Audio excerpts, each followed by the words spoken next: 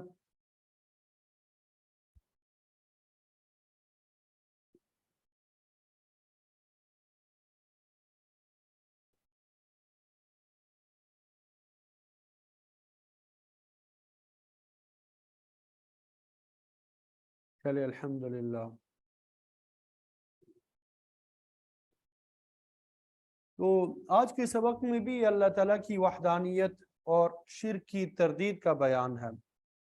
اللہ تعالیٰ کی وحدانیت اور شرک کی تردید کا بیان ہے. ایمان کی حقیقت کو بگاڑنے والی چیز شرک ہی ہے، اور یہ روحانی بیماریوں میں سب سے بری بیماری ہے.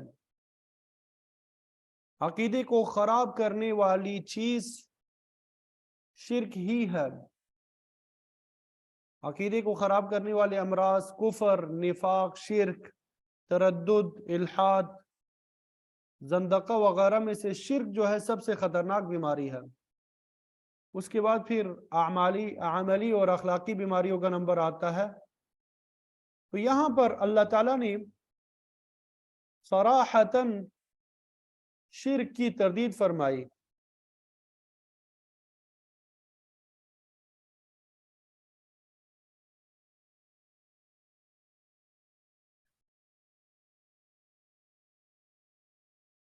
اس رکوع میں اللہ تعالیٰ نے اس مضمون کو کافی تفصیل کے ساتھ بیان فرمایا.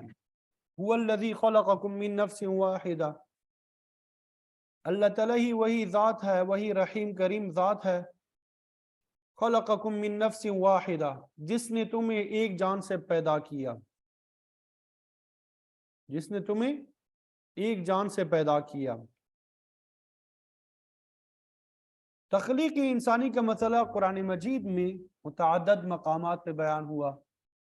سورہ نساء کی ابتدا اسی مسئلہ سے ہوئی، پھر اس کے بعد سورہ مومن، سورہ انبیاء اور دیگر سورتوں میں بھی اس کا بیان آتا ہے کہ اللہ تعالیٰ نے تمہیں ایک جان سے پیدا فرمایا.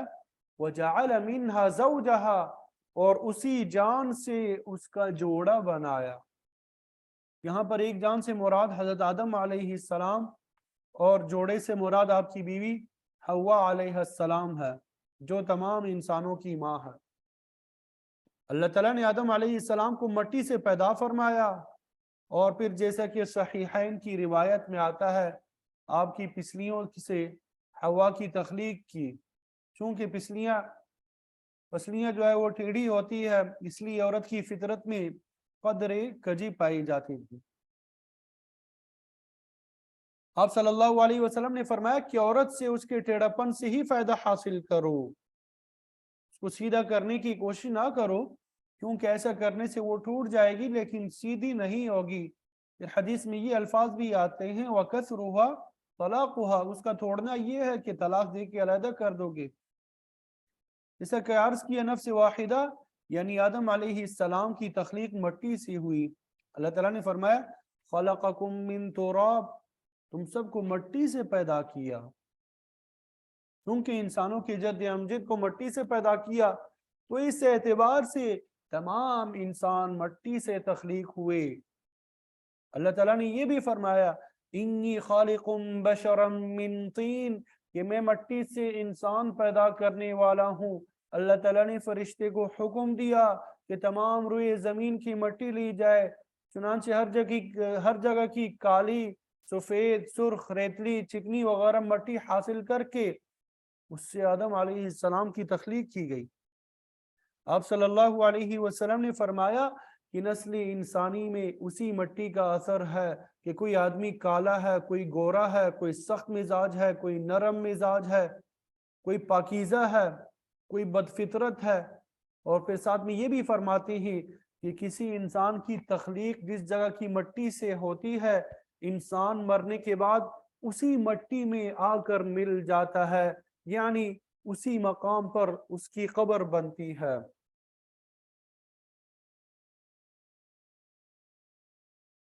تو اللہ تعالیٰ نے قرآن مجید میں اس بات کی وضاحت کر دی، تصریح کر دی کہ تمام انسان ایک نفس کی اولاد ہے۔ تو اس سے بعض فلاسفروں کے نظریات کی نفی ہوتی ہے جو بنی نوع انسان کو کسی ایک شخص کی اولاد نہیں، متعدد اشخاص سے سمجھتے ہیں۔ اور ڈارون کا جو فلسفہ تھا کہ نسل انسانی بندروں کی ترقی یافتہ نسل ہے، پہلے سب بندر تھے، پھر آہستہ آہستہ انسانوں کی شکل میں ترقی کر گئے، پہلے عقل اور شعور بھی کم تھا جو بعد میں مکمل ہو گیا۔ اسی طرح ہندو جو ہے وہ بھی نفس واحدہ کو نہیں مانتے، برخلاف اس کے قرآنی نظریہ یہ ہے کہ اللہ تعالیٰ نے جو سب سے پہلے انسان پیدا کیا وہ نبی تھا، اور نبی ذہنی اور عقلی اعتبار سے کامل درجے کا انسان ہوتا ہے۔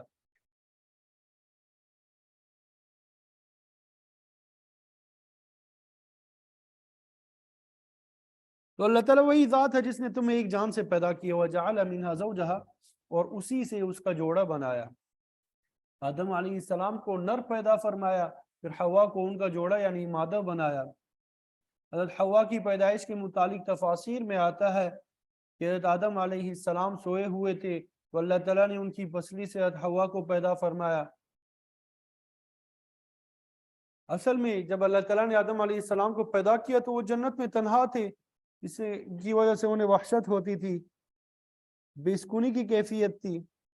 اس بے سکونی کی حالت کو تبدیل کرنے کے لیے اللہ تعالیٰ نے حوا کی صورت میں ان کا جوڑا پیدا کیا، لِيَسْكُنَ إِلَيْهَا، تاکہ آدم علیہ السلام حوا کی طرف سکون پکڑ لیں۔ چنانچہ جب آپ نیند سے بیدار ہوئے تو حوا آپ کے پاس موجود تھی، جنہیں پا کر آپ کو تسکین ہونے لگی۔ اب اللہ تعالیٰ نے میاں بیوی سے کہا، یا آدم اسکن انت وزوجک الجنہ، اے آدم تم اور تمہاری بیوی جنت میں رہو، خوب کھاؤ پیو، یہاں تمہیں راحت کے تمام سامان میسر ہوں گے، لیکن یاد رکھو اس ایک درخت کے قریب نہ جانا۔ میاں بیوی کچھ عرصے تک جنت میں رہے، پھر شیطان کے بہکانے اور جنت کی ممنوع درخت کا پھل کھانے کا واقعہ پیش آیا، اس کی وجہ سے میاں بیوی کا لباس بھی اتر گیا اور بالآخر انہیں جنت سے نکلنا پڑا۔ اس مقام پر اللہ تعالیٰ نے نسل انسانی کی ابتدا کا ذکر کیا کہ پہلے ایک مرد کو پیدا کیا گیا، پھر اسی سے اس کا جوڑا پیدا کیا، پھر ان دونوں سے نسل انسانی آگے بڑھی۔ سورہ نساء کی ابتدا میں بھی ہے، اے لوگو اس پروردگار سے ڈر جاؤ جس نے تمہیں نفس واحدہ سے پیدا فرمایا، پھر اس سے اس کا جوڑ پیدا کیا، وَبَثَّ مِنْهُمَا رِجَالًا كَثِيرًا وَنِسَاءً، پھر ان دونوں سے کثیر تعداد میں مرد اور عورت، مرد و زن پھیلا دیے۔ تو اللہ تعالیٰ نے انسان کا جوڑا پیدا کرنے کی ایک وجہ تو یہ بیان فرمائی تاکہ وہ سکون پکڑے، اور ساتھ میں یہ بھی بیان فرما دیا سورہ روم میں ہے، وَجَعَلَ بَيْنَكُمْ مَوَدَّةً وَرَحْمَةً، کہ تمہارے درمیان محبت اور شفقت کے جذبات پیدا کر دیے۔ محبت اور الفت کی یہی جذبات ہے جو نسل انسانی کے آگے پھیلانے کا ذریعہ بنتے ہیں۔ اس میں طبعی خواہشات بھی ہے، عقلی ضروریات بھی، اور قانون کی پابندی بھی۔ جب کوئی انسان تنہا ہوتا ہے تو وہ ضابطۂ اخلاق کا پابند ہوتا ہے، جب وہ دو ہو جاتے ہیں تو انہیں قانون کی پابندی کرنا پڑتی ہے، اور یہی ترقی کا پہلا زینہ ہے۔ میاں بیوی کے اپنے اپنے حقوق اور فرائض ہے، جب یہ حقوق ادا کیے جاتے ہیں تو قانون کی پابندی ہوتی ہے اور انسان کو ترقی اور عروج حاصل ہوتا ہے۔ جب تک قانون کی پابندی نہیں کی جائے گی اس وقت تک انسان ترقی نہیں کر سکتا۔ تو اللہ تعالیٰ نے ایک انسان سے دو بنائے، اور پھر دو سے بڑے تو خاندان بن گیا، رشتہ داریاں قائم ہوئی، قبائل بنے، اور نسل انسانی وجود میں آ گئی۔ نسل انسانی کی عمومی تخلیق کا ذکر کرنے کے بعد اللہ تعالیٰ نے بچے کی پیدائش کے سلسلے میں کیے جانے والے شرک کا ذکر کیا۔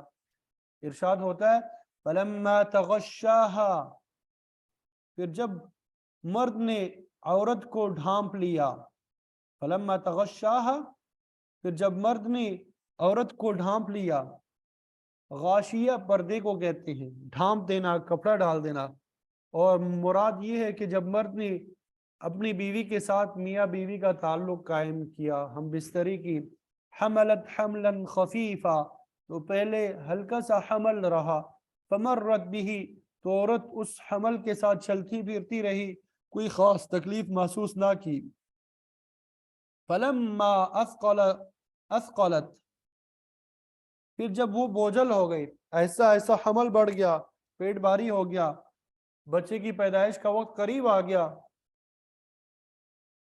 اور انہیں زچہ اور بچے کے متعلق فکر لاحق ہوئی، تو دونوں بیوی اور خاوند نے دعوا اللہ ربہم، اپنے رب سے دعا کی، لئن آتیتنا صالحا، اگر تو ہمیں صحیح سلامت اچھا بھلا بچہ عطا کرے گا، لنکونن من الشاکرین، تو ہم ضرور شکر گزاروں میں سے ہوں گے۔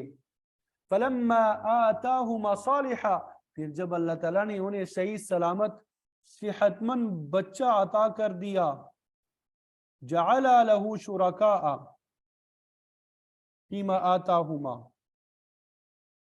تو اللہ تعالیٰ کی عطا کردہ میں دونوں نے اسی کا شریک بنا لیا، یعنی بچے کے عطا کرنے میں غیروں کو بھی شریک کیا۔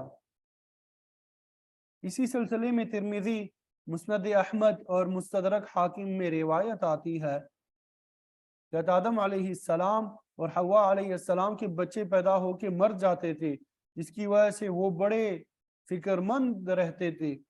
اسی اثناء میں ان کے پاس شیطان آیا، انہیں خوفزدہ کیا کہ بچے کی پیدائش بڑی تکلیف دہ چیز ہے، اور یہ کہ ہونے والا بچہ ناقص الخلقت بھی ہو سکتا ہے، اور پھر خود ہی انہیں مشورہ دیا کہ اگر وہ بچے کی پیدائش صحیح سلامت چاہتے ہیں اور اس کا زندہ رہنا بھی مطلوب ہے، تو پھر پیدائش کے بعد اس کا نام عبد الحارث رکھنے کا عہد کرو۔ فرشتوں میں حارث شیطان کا نام مشہور تھا، اور اس کا قسم کا نام رکھوا کر آدم اور حوا کو شرک میں مبتلا کرنا چاہتا تھا۔ وہ دونوں خوفزدہ تھے، چنانچہ انہوں نے یہ نام رکھنے کا وعدہ کر لیا کہ جب بچہ صحیح سلامت پیدا ہوا تو اس کا نام عبد الحارث رکھا، اور وہ زندہ رہا۔ اسی چیز کے متعلق فرمایا کہ جب اللہ تعالیٰ نے انہیں صحیح سلامت بچہ عطا فرمایا تو انہوں نے بچے کا نام شیطان کے نام پر رکھ کر شرک کا ارتکاب کیا۔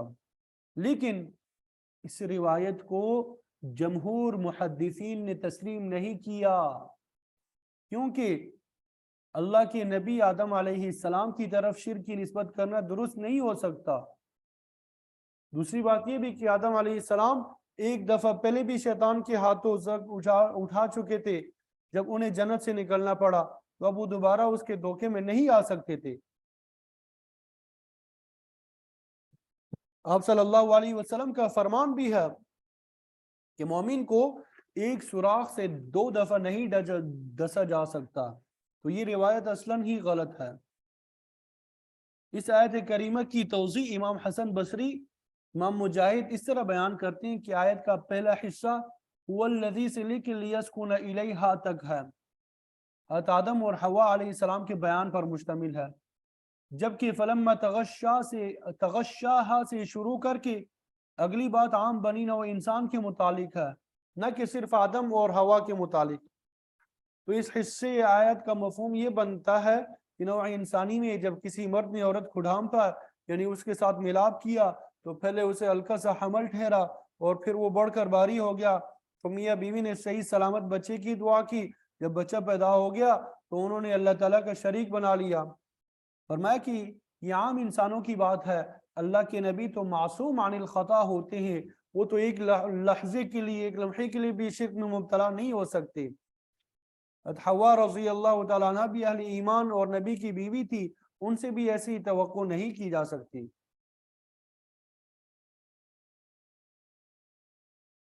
تو نومولود کے نام رکھنے میں شرک ابتدا سے چلا آ رہا ہے، اور آج بھی اس کا ارتکاب ہوتا ہے۔ عبد الحارث کے علاوہ عبد العزہ، عبد المسیح، عبد المنات وغیرہ قسم کے نام آپ صلی اللہ علیہ وسلم کے زمانے میں پائے جاتے تھے۔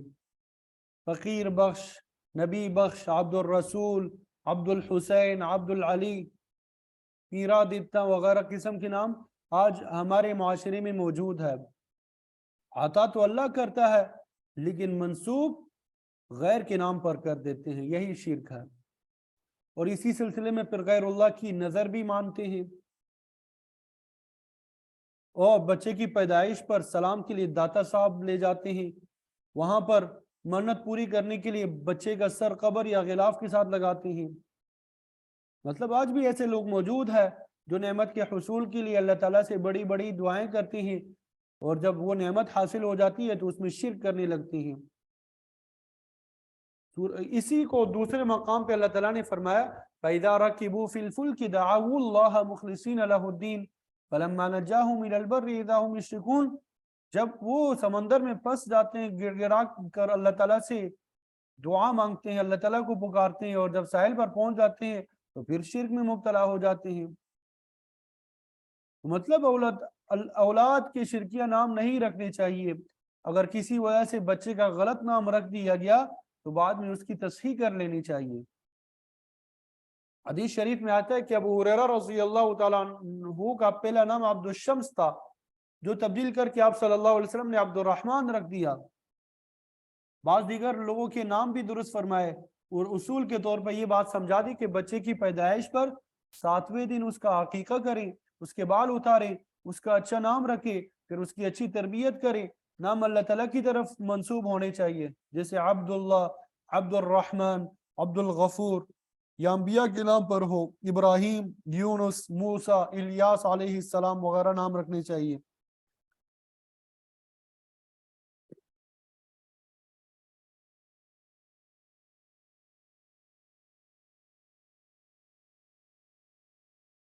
اور والدین کی طرف سے جو پہلا تحفہ ہوتا ہے بچے کے لیے وہ نام ہی ہوتا ہے، تو نام جو ہے وہ شریعت کے اصولوں کے مطابق رکھنے چاہیے، اس میں غلطی سے کام نہیں لینا چاہیے۔ اللہ تعالیٰ کے نام ہے، اس میں سے کوئی نام رکھے، ہمارے پیارے نبی صلی اللہ علیہ وسلم کے نام ہے وہ رکھے، انبیاء کے ناموں پہ نام رکھے، صحابہ کے نام پر نام رکھے۔ تو بہرحال والدین پہلے تو یہ دعائیں کرتے ہیں کہ اللہ تعالیٰ صحیح سلامت تندرست اور صحت مند بچہ عطا فرمائے، لیکن اللہ تعالیٰ ان کی دعا قبول کر کے ٹھیک ٹھاک بچہ عطا کر دیتا ہے تو اس میں اللہ تعالیٰ کے شریک بنانے لگتے ہیں۔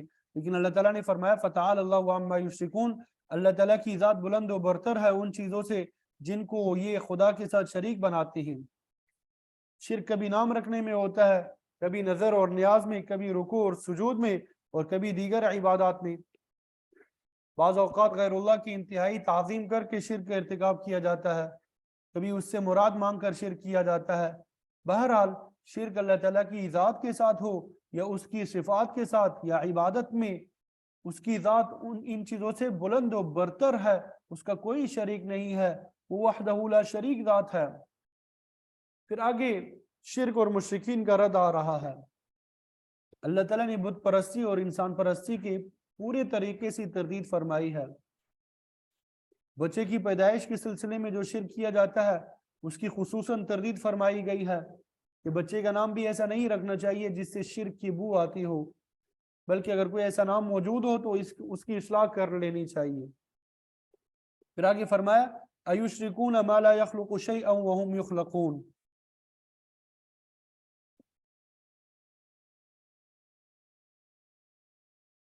ایشرکون ما لا یخلق شیئا وهم یخلقون، کیا یہ لوگ ان کو شریک بناتے ہیں جو کسی چیز کو پیدا نہیں کر سکتے، وهم یخلقون، اور وہ خود پیدا کیے جاتے ہیں، یعنی وہ خود مخلوق ہے۔ اگلی آیت میں خاص طور پہ مٹی اور پتھر کے گڑے ہوئے بتوں کا ذکر آئے گا، جبکہ یہاں پر اللہ تعالیٰ کے سوا تمام معبودان مراد ہے، چاہے وہ بت ہوں، عام انسان ہوں، انبیاء ہوں، ملائکہ ہوں، جنات ہوں۔ فرمایا کہ یہ لوگ ان کی پوجا کرتے ہیں جو کچھ پیدا نہیں کر سکتے بلکہ خود اللہ تعالیٰ کے پیدا کرتا ہے، چونکہ کائنات کی تمام چیزیں اللہ تعالیٰ کی مخلوق ہے، اس لیے ان میں سے کوئی بھی چیز ایسی نہیں جو الہ ہو، معبود برحق کی شریک بنائی جا سکے۔ کسی ذات کے الہ ہونے کے لیے اس میں بعض صفات کا ہونا لازمی ہے، مگر مثلا یہ کہ وہ ذات واجب الوجود ہو، یعنی ایسی ذات جس کا وجود خود بخود ہو، نہ کہ کسی دوسری ذات کا عطا کردہ ہو، یہ الوہیت کی سب سے پہلی صفت ہے۔ ظاہر ہے کہ واجب الوجود صرف اللہ تعالیٰ کی ذات ہے، اس کے علاوہ ہر ذات کا وجود اللہ تعالیٰ کا عطا کردہ ہے، تو اللہ کے بغیر نہ کوئی واجب الوجود ہے نہ وہ الہ ہو سکتا ہے۔ الہ کی دوسری صفت یہ کہ وہ خالق ہو، مخلوق نہ ہو، اور یہ صفت بھی صرف باری تعالی میں پائی جاتی ہے، اس کے علاوہ کوئی خالق نہیں ہے، لہذا معبود برحق بھی صرف وہی ہے۔ الوہیت کے لیے عالم کل ہونا بھی ضروری ہے، اور یہ صفت بھی صرف اللہ تعالیٰ کا خاصہ ہے۔ انہ بکل شیء علیم، وہی ہر چیز کا علم رکھنے والا ہے۔ الا یعلم من خلق وهو اللطیف الخبیر، یاد رکھو ہر چیز کا ظاہر اور باطن اور اس کی ضرورت وہی جانتا ہے جو اس کا خالق ہے۔ چونکہ خالق اللہ تعالیٰ ہے، اس لیے مخلوق کی تمام جزیات کو جاننے والا یعنی علیم کل بھی وہی ہے۔ الوہیت کی صفات میں مدبر ہونا، غیر مرئی ہونا بھی شامل ہے۔ وہی ہر چیز کی تدبیر کرتا ہے، وہ خود ہر چیز کو دیکھتا ہے لیکن اسے کوئی نہیں دیکھ سکتا۔ بہرحال اس آیت کریمہ میں خلق کی صفت کے ساتھ الوہیت کا مسئلہ بیان کیا گیا کہ کوئی انسان ہو یا جن یا فرشتہ، ان میں سے کوئی بھی خالق نہیں ہے بلکہ سب مخلوق ہے۔ تو اللہ تعالیٰ نے فرمایا کیا یہ ان کو شریک بناتے ہیں جو خالق نہیں بلکہ خود مخلوق ہے؟ اللہ تعالیٰ نے ملائکہ کو انسان کی پیدائش سے اربوں کربوں سال پہلے پیدا فرمایا۔ امام شاہ ولی اللہ محدث دہلوی رحمۃ اللہ علیہ فرماتے ہیں کہ اللہ تعالیٰ جانتا تھا کہ مصلحت انسانی کی تکمیل کے لیے اس سے پہلے فرشتوں کا پیدا کیا جانا ضروری ہے، لہذا اس نے فرشتوں کو پہلے پیدا کیا۔ سب سے پہلے ملائے اعلیٰ کی جماعت کو پیدا کیا، پھر ملائے سافل کی جماعت کو پیدا فرمایا، اور پھر اس کے بعد عام ملائکہ کو، اور ان سب سے آخر میں انسان کو پیدا کیا۔ تو فرمایا جو کسی چیز کے خالق نہیں ہے، خود مخلوق ہے، انہیں خدا کے ساتھ کیسے شریک بنا رہے ہیں؟ فرمایا کہ جن کو یہ شریک بناتے ہیں ان کی ایک بات تو یہ ہے کہ وہ کسی چیز کو پیدا کرنے پہ قادر نہیں ہے، اور دوسری بات یہ ہے وَلَا يَسْتَطِيعُونَ لَهُمْ نَصْرًا وَلَا أَنفُسَهُمْ يَنْصُرُونَ، کہ وہ معبودان باطلہ شرک کرنے والوں کی مدد کرنے پر بھی قادر نہیں ہے، اور نہ وہ خود اپنی جانوں کی مدد کر سکتی ہیں۔ اس سے پہلے آپ صلی اللہ علیہ وسلم کی ذات کے متعلق گزر چکا ہے قُلْ لَا أَمْلِكُ لِنَفْسِي نَفْعًا وَلَا ضَرًّا، اے لوگوں سن لو میں اپنی جان کے لیے نفع اور نقصان کا مالک نہیں ہوں، الا ما شاء اللہ، مگر جو اللہ چاہے۔ ظاہر ہے کہ نبی نوع انسان کی بلند ترین ہستی بھی اگر اپنے نفع اور نقصان کی مالک نہیں ہے تو وہ کسی دوسرے کو ما فوق الاسباب نفع نقصان کیسے پہنچا سکتی ہے؟ یہ تو صرف اللہ تعالیٰ کا خاصہ ہے۔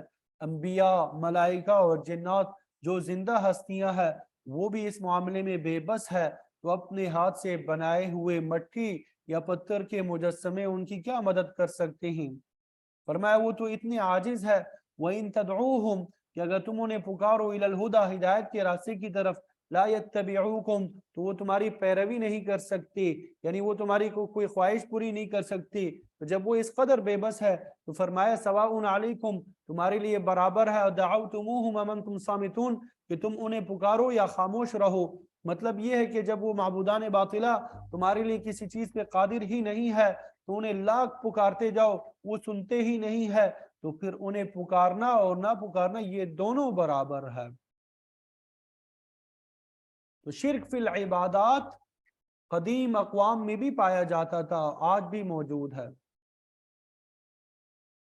بعض لوگ بچھو، سانپ اور درختوں کی پوجا کرتے تھے۔ سورج کی پوجا جو ہے قدیم زمانے سے چلی آ رہی ہے۔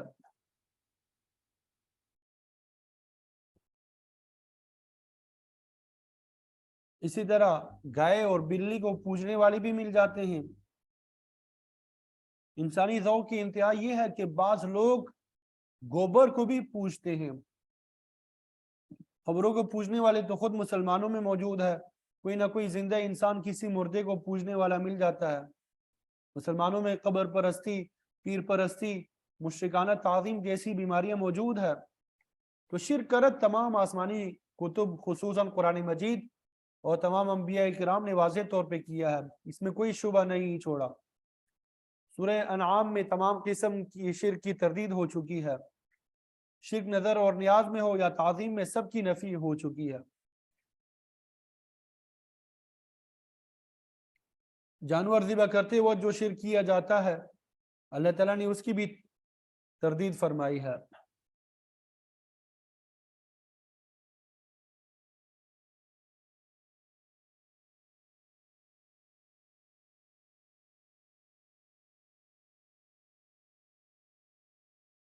پھر آگے فرمایا ان الذین تدعون من دون اللہ عباد امثالکم فادعوہم فلیستجیبوا لکم ان کنتم صادقین، جن کو تم اللہ تعالیٰ کے علاوہ پکارتے ہو وہ تو تمہاری طرح بنتے ہیں، جس طرح تم پیدا کیے گئے ہو اسی طرح وہ بھی پیدا کیے گئے ہیں، تم بھی اللہ تعالیٰ کے سامنے عاجز ہو وہ بھی عاجز ہے، جس طرح تم ہر چیز کے محتاج ہو اسی طرح وہ بھی محتاج ہے۔ اللہ تعالیٰ نے وضاحت فرما دی یسألہ من فی السماوات والارض، آسمان اور زمین کی ہر چیز اپنی ہر ضرورت کے لیے اسی کے سامنے ہاتھ پھیلاتی ہے، تمام مخلوق مانگنے والی ہے، دینے والی ذات جو اللہ تعالیٰ ہے۔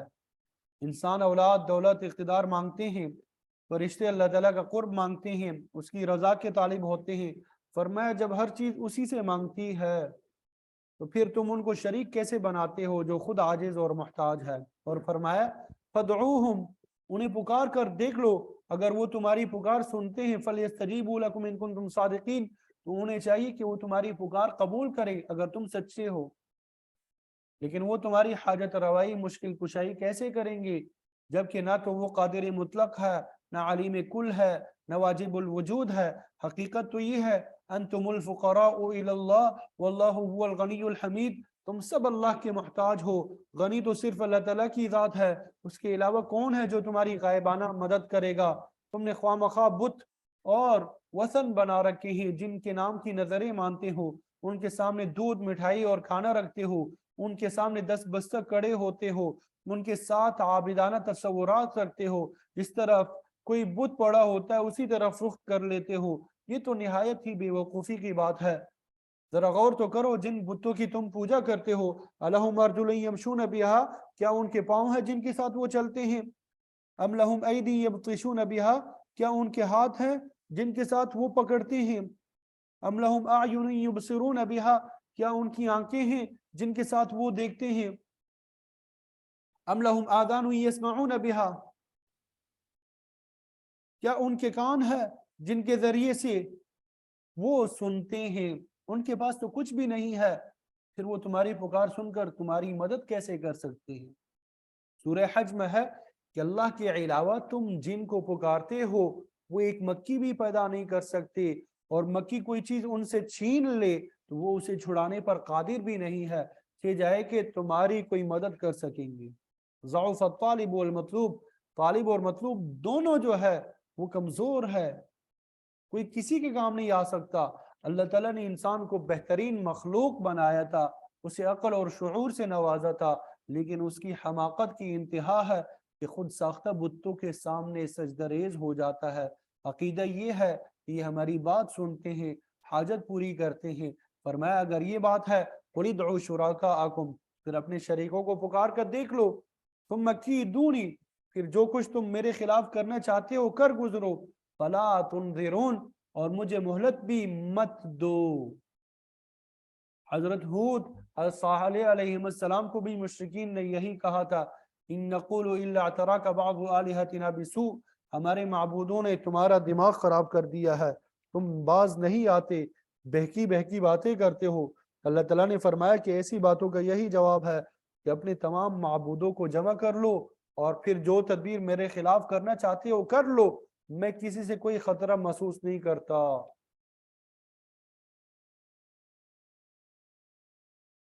اگر اللہ تعالیٰ نگہبان ہے تو دونوں جہاں کی مخالفت بھی میرا کچھ نہیں بگاڑ سکتی۔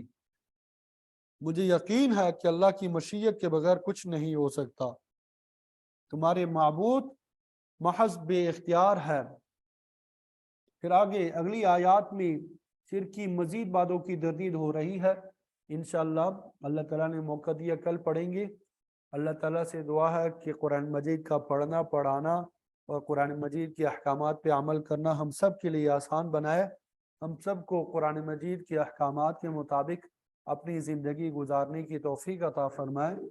انشاءاللہ کل نہیں پرسوں سورہ اعراف ختم ہو جائے گا، اور پھر اس کے بعد آئندہ پیر کو سورہ انفال کا آغاز کریں گے۔